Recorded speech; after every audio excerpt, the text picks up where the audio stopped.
Hello my beautiful butterflies, welcome back to my channel. If you're new here, my name is Beverly and it is lovely to see you today. In this video we're going to be talking about working with the elements and especially concentrating on the fire element.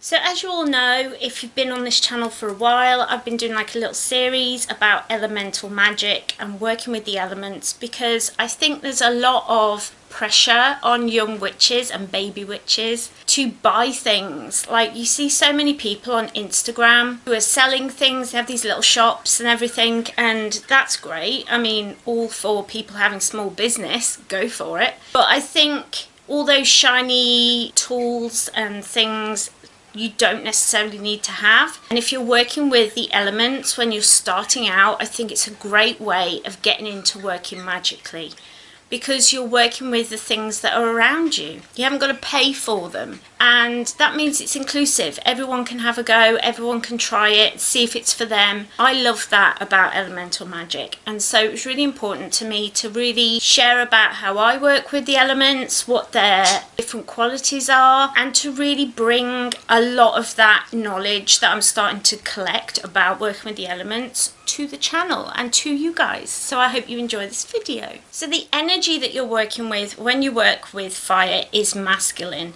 and it comes from the direction of the south. And I have heard of people who designate certain areas of their home to an element, and if you were going to do that you would set up an altar for fire and you would put it in the south area of your home. So yes, you would need a compass to do that. I haven't done that. I haven't got a specific altar. I just kind of have things around my home. A lot of people do have altars though, so I'm kind of interested in how that all works. It's associated with purification. It's destructive, of course, with cleansing, with energy, with sexual spells are associated with this, as well as any kind of forceful magic. Zodiac signs to go along with this are Aries, Leo and Sagittarius. My dad is a Sagittarius and it makes total sense. There are a lot of fae associated with this. There's salamanders, fire drakes, dragons, firebirds, phoenixes and will-o'-the-wisp. They're the fae that are most associated with fire. So of course summer is associated with fire. It is the hottest time of the year. But the summer, the sun, so think about ways that you can be working with the sun. Like you can make teas outside, you can do sun water, you can charge your crystals. Not all crystals, some get bleached in the sun, but some crystals can be charged in the sun. Thinking of things like that is really important. Candles, of course, are associated with fire. Candles are a big part of spell work. Any kind of spell that I have read about, and I'll be honest and say I haven't actually done that many spells as yet. I've done a few, but not too many because I want to learn as much as I can before I die. I mean, spells is just one part of being a witch. It's not the be all and end all.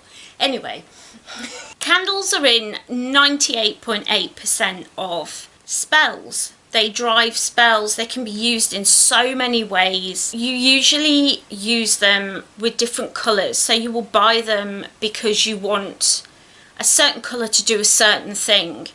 I find that so mind-blowing. Like, I always knew colours had meanings behind them. It's something that we're kind of brought up kind of knowing. Do you know what I mean? Like, you kind of have this idea. Colours have correlations with things. But to think that a spell can be made stronger because you have a black candle or a red candle blew my mind. Now, a lot of baby witches I know, and I felt tempted to do this as well, was like, let's go on Amazon or some specialist store and buy every colour candle out there. Pause. Before you run out to buy every single colour, there is one candle that covers anything, and that is a white candle. So much like with clear quartz being the one crystal that can do all of the jobs. One ring to rule them all. really all you need are white candles, and you can pick them up quite cheaply. You don't have to get them from like specialty witchy stores. Learning to work with candles is definitely something that I want to look to in the future, but right now it just feels really overwhelming because there's so many different colours, there's so many herbs, there's so many oils. It just feels like a whole thing on its own. So it's a relief to know that you can just work with like little tea light candles, which is what I use now in spells. I did do a spell with a cauldron that I won in a giveaway, and it's a beautiful cauldron. But basically I put a tea light candle in there, and I wrote out a letter to somebody in my life who I'm very close to, who has hurt me a lot in my life. And I wrote a whole long letter to that person. Then I signed it, turned it away from me, signed it again, turned it away from me, signed it again, folded it up and put it into the cauldron, and then watching the candle destroy the letter, watching it being eaten away, I just felt this great release. It's a wonderful, simple spell to do, but it's really powerful. And the good thing about tea lights is that they don't burn for a long time. Like say you were to buy a great big long candle, the spell will continue going throughout the whole time that your candle is lit, and you cannot blow it out because it will ruin the spell, from what I understand. And so to think about buying big pillar candles and stuff, I'm just like, how long is that going to be burning? Am I going to be able to sleep for days? What happens? I need to look into it more, but I feel comfortable with a little tea light.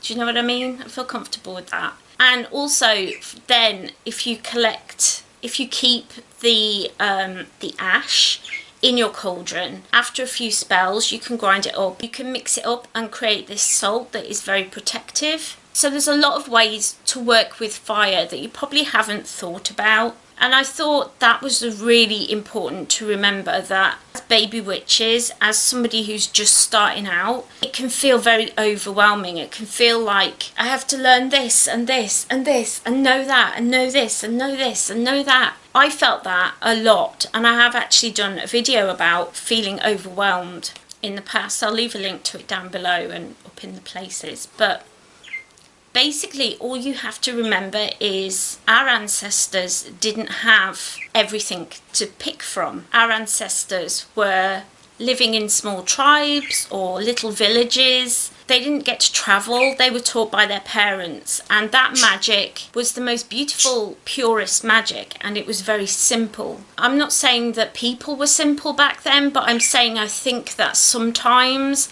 when you have the internet and all the information possible, and you can go to this place and this website and this book and that, it can muddle things up. Working with the elements, I have found that it simplifies things. It takes out all those extra bits and simplifies it down to the very core of it, which is just that spell is all about your intention. You can get the most complicated spell on the planet from a book, and you can follow it by the letter, but if you're putting no emotion, no intention, if you've got no feeling into that spell, it is not going to work.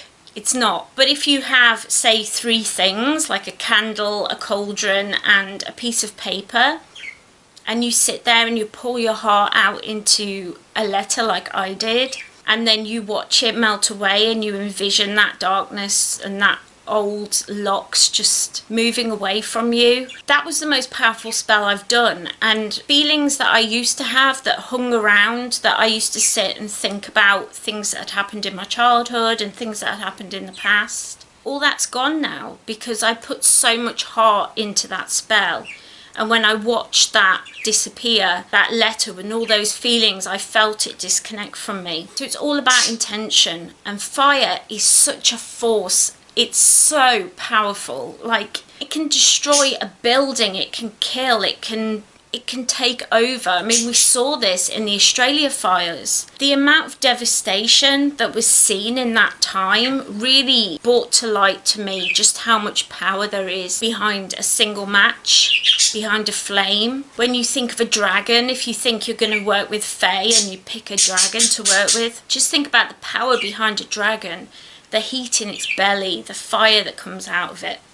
The power that comes out of these spells when you're working with fire is incredible. There is so much power in these spells that once you put your feelings and your intention into it, oh, the power. I have done other spells, but that one really probably will stay in my mind for the rest of my life. It kind of made me want to write letters to everybody I've ever known, to let go of old feelings and things, because when you have depression, and I do, you can hang on to old feelings and live in the past a lot. It's really important to get those feelings out, and so that was the most powerful spell that I could have done. It meant the world to me to be able to do it.